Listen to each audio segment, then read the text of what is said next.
10th class के reflection में हम लोग काफ़ी कुछ पढ़ चुके थे। रिफ्रैक्टिव इंडेक्स निकालना जान गए थे। Differ cases of image formation by convex lens and concave lens हम लोग देख लिए थे सबका सब। लास्ट में यदि देखा जाए तो हम लोग को मिलेगा लेंस फॉर्मूला। लेंस फॉर्मूला ये expression which relates between object distance जिसे हमने यू से शो करने वाले हैं। मेरे में भी क्या गया था, इमेज डिस्टेंस जिसे हम लोग भी से शो करेंगे। मेरे में क्या गया था, and focal length small f of lens is called lens formula. कैसा है ये जी, 1 upon image distance minus 1 upon object distance equal to 1 upon focal length. 1 upon focal length, इन सबको डिनोशन शो किया जाए तो क्या मिलेगा हम लोग को, 1 अपॉन भी minus 1 upon you 1 upon F. ये एक्सप्रेशन हम लोग लेंस फॉर्मूला कहते हैं। एक ऐसा एक्सप्रेशन जो हम लोग को, एक ऐसा एक्सप्रेशन समीकरण जो हम लोग को रिलेशन स्थापित कराता हो object distance, image distance, focal length, इसे हम लोग क्या बोलते हैं, लेंस फॉर्मूला। ध्यान हो, सेम ऐसा एक्सप्रेशन हम लोग को मिरर में मिला था, बस मिरर में यहाँ पर पॉजिटिव था। और ये फॉर्मूला डेरिवेशन से लेके आना पड़ेगा। डेरिवेशन के लिए आप लोग को बोलना पड़ेगा कि आप डिराइव कीजिए, थ्रू मैसेज आप लोग को बोलना पड़ेगा, तब ऐसा होने पाएगा, क्योंकि सिलेबस में है नहीं। ठीक है जी, कुछ बच्चे पेयरसन पढ़ते रहते हैं, फिजियोग्राफ पढ़ते रहते हैं तो मिलता है। नॉर्मलाइजेशन में या एनसीईआरटी में आजकल या सिलेबस में सीबीएसई बोर्ड के नहीं है। हाँ, इनका वही मतलब है, object distance, image distance, focal length से एक्सप्रेशन बन जा रहा है ये। इसके अलावा जो न्यूमेरिकल निकालने में हेल्पफुल होगा, एक बात और भी हम लोग के यहाँ जरूरी है, जिसे हम लोग क्या बोलते हैं, मैग्निफिकेशन। मैग्निफिकेशन, ठीक है जी। मिरर में भी मिला था मैग्निफिकेशन, जो मतलब वहां था मैग्निफिकेशन में, वही मतलब यहाँ पर भी है। ठीक, कोई अंतर नहीं है। मैग्निफिकेशन मतलब ऑब्जेक्ट के मुकाबले कितना गुना बड़ा या कितना गुना छोटा इमेज बन रहा है। ऑब्जेक्ट के मुकाबले कितना गुना छोटा या कितना गुना बड़ा इमेज बन रहा है, इस बात को बोलना मैग्निफिकेशन कहलाता है। मैग्निफिकेशन, बस स्लाइड सा डिफरेंस है। मैग्निफिकेशन, इसमें स्मॉल एम से शो करना हम लोग को, height of image upon height of object, इसे हम आई से शो कर लेते हैं, वो से इक्वल टू, इसके बाद मिलेगा हम लोग को ये distance of image upon distance of object, यानी कि v अपॉन m बराबर आई अपॉन ओ या b अपॉन यू।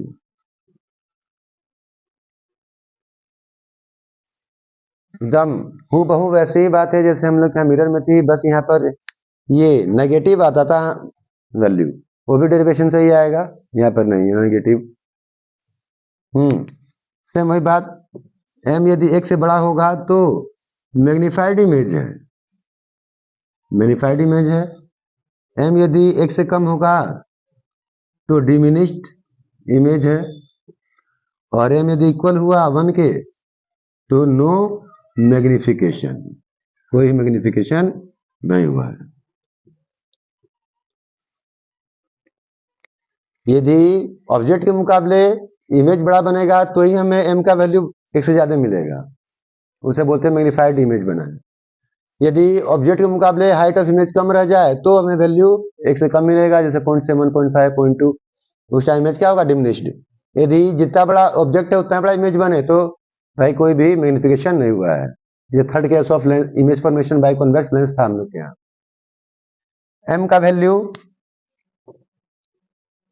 नेगेटिव होगा रियल इमेज के लिए और पॉजिटिव होगा वर्चुअल इमेज के लिए। वर्चुअल के लिए एम का वैल्यू पॉजिटिव और रियल के लिए क्या होगा वैल्यू नेगेटिव। ये सभी बातें यूजफुल हैं इन न्यूमेरिकल्स निकालने के लिए। साथ ही साथ साइन कन्वेंशन भी देख लेते हैं हम लोग। साइन कन्वेंशन मिरर में ही पढ़े थे साइन कन्वेंशन, यहाँ भी देख लेते हैं, बहुत इंपॉर्टेंट है। बिना साइन कन्वेंशन के हम लोग कोई भी न्यूमेरिकल नहीं निकाल पाएंगे। हालांकि मैंने न्यूमेरिकल डील भी नहीं किया अभी आप लोग के साथ, पर फिर भी जब करेंगे तब के लिए बात हो रहा है, या जो भी जिस विधि से कर रहा हो।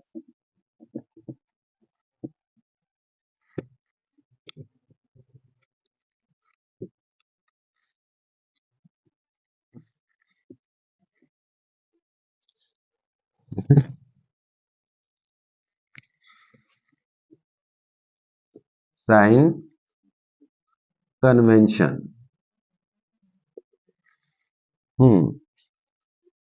ये लेंस हो गया, प्रिंसिपल एक्सिस हो गया, इसका ऑप्टिकल सेंटर हो गया।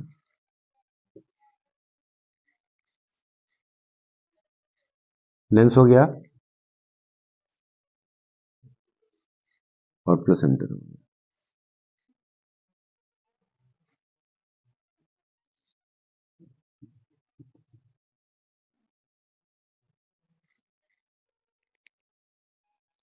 साइन कन्वेंशन में 3 मेन स्टेप हैं। जैसे मिरर में था कि सभी दूरियां पोल से मापी जा रही थी, पोल को ही हम लोग कोऑर्डिनेट एक्सिस का ऑरिजिन रिगार्ड कर रहे थे। जैसे कोऑर्डिनेट ज्योमेट्री में हम लोग सभी दूरियां ऑरिजिन से मापते हैं, वैसे ही मिरर में हम लोग पोल से माप रहे थे, वैसे ही यहाँ पर हम लोग ऑप्टिकल सेंटर सभी दूरियां मापने वाले हैं। ऑल डिस्टेंस measured from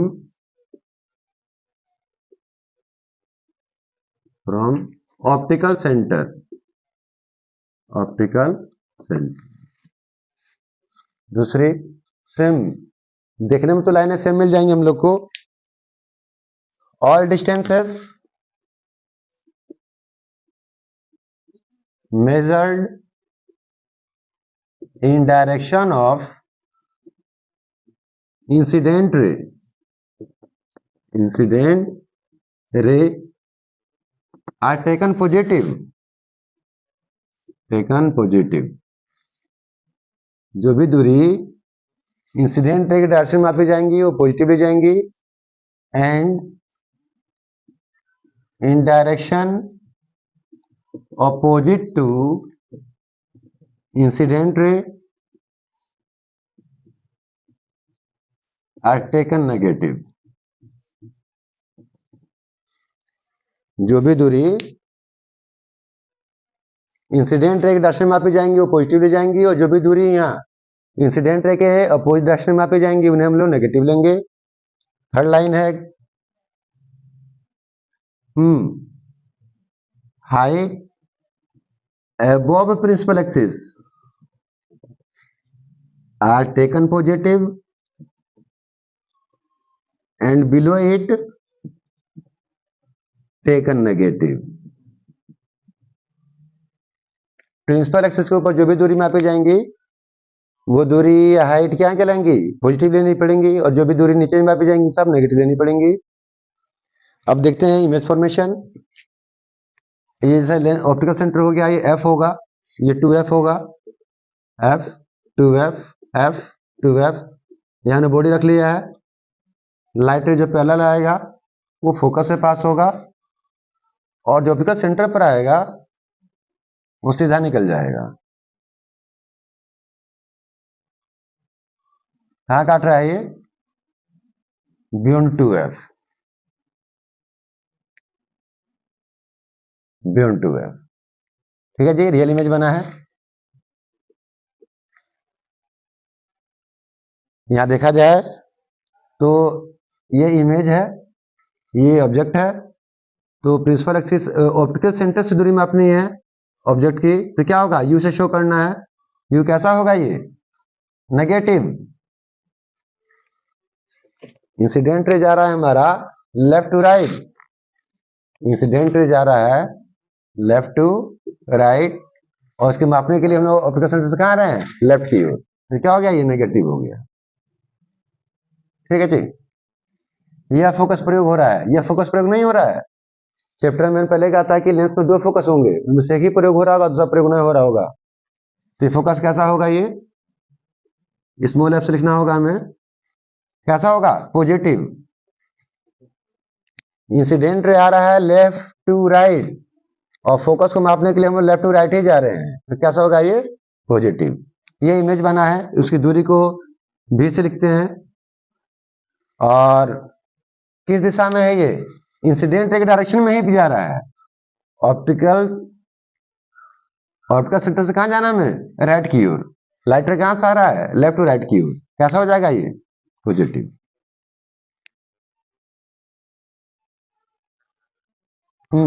ये हमारा कॉनकेव लेंस है, ये उसका फोकस हो गया, ये उसका 2f हो गया। ऑब्जेक्ट हमने यहां रख दिया, जो पहला लाइट रे आएगा वो ऐसे डाइवर्स होगा कि फोकस से डाइवर्स होता हुआ आ रहा है, और एक ऑप्टिकल सेंटर पे गिराएंगे वो सीधा निकल जाएगा, यह इमेज बनेगा। तो ये ऑब्जेक्ट है, ऑब्जेक्ट की दूरी को यू से लिखना है, ऑप्टिकल सेंटर से मापना है, यू से लिखना है। और कैसा हो जा रहा है, ये लाइट रे लेफ्ट टू राइट जा रहा है, इसको मापने के लिए हमें उल्टाना पड़ रहा है, इंसिडेंट रे को अपोजिट आना पड़ रहा है, तो कैसा हो जाएगा, ये नेगेटिव। ये वर्चुअल इमेज है, इमेज को हम लोग भी से लिखते हैं, और इंसिडेंट के कहां जा रहा है, ये अपोजिट आना पड़ रहा है मापने के लिए। इंसिडेंट जा रहा है लेफ्ट टू राइट, और इसे मापने के लिए हमें राइट टू लेफ्ट आना पड़ रहा है, कैसा हो जाएगा, ये नेगेटिव। फोकस भी इसका कैसा है, नेगेटिव। फोकस भी कैसा है, नेगेटिव। ये कॉन्वेक्स से एक हम लोग बनाते हैं वर्चुअल इमेज, कॉन्वेक्स से बनाते हैं वर्चुअल इमेज।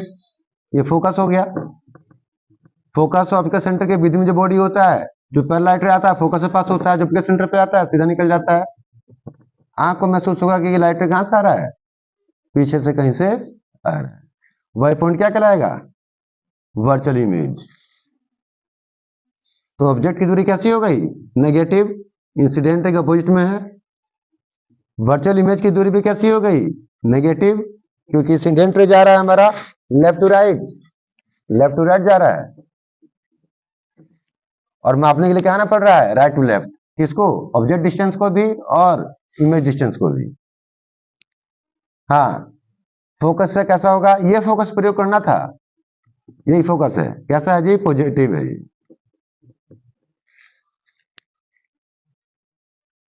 मात्र 3 ही लाइनें हम लोग के पास हैं, सभी दूरी फोकस ऑप्टिकल सेंटर से मापी जाएंगी। जो भी दूरी इंसिडेंट रे के डायरेक्शन में मापी जाएंगी, लिखे हैं all distance measured in direction of incident ray in direction of incident ray are taken positive. देखिए, incident ray left to right आ रहा है, और फोकस को मापने के लिए हम लेफ्ट टू राइट जा रहे हैं, इसलिए पॉजिटिव है। इमेज डिस्टेंस को भी मापने के लिए हम लेफ्ट टू राइट जा रहे हैं, पॉजिटिव है। ऑब्जेक्ट को मापने के लिए राइट से लेफ्ट जा रहे हैं, इसलिए negative. Direction opposite to incident ray are taken negative. Convex से ही वर्चुअल इमेज के केस में ऑब्जेक्ट डिस्टेंस नेगेटिव है, वर्चुअल इमेज का दूरी नेगेटिव है, और फोकस पॉजिटिव है।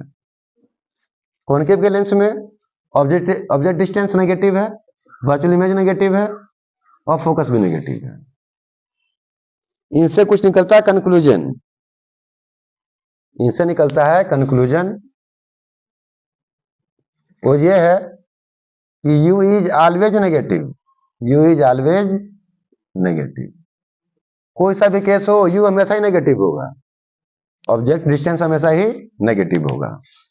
दूसरा कि कॉन्वेक्स का फोकस पॉजिटिव है, और कॉनकेव का फोकस नेगेटिव है। कॉन्वेक्स का फोकस पॉजिटिव है और कॉनकेव का फोकस नेगेटिव है। डिस्टेंस ऑफ रियल इमेज कैसा है? पॉजिटिव है। And that of virtual image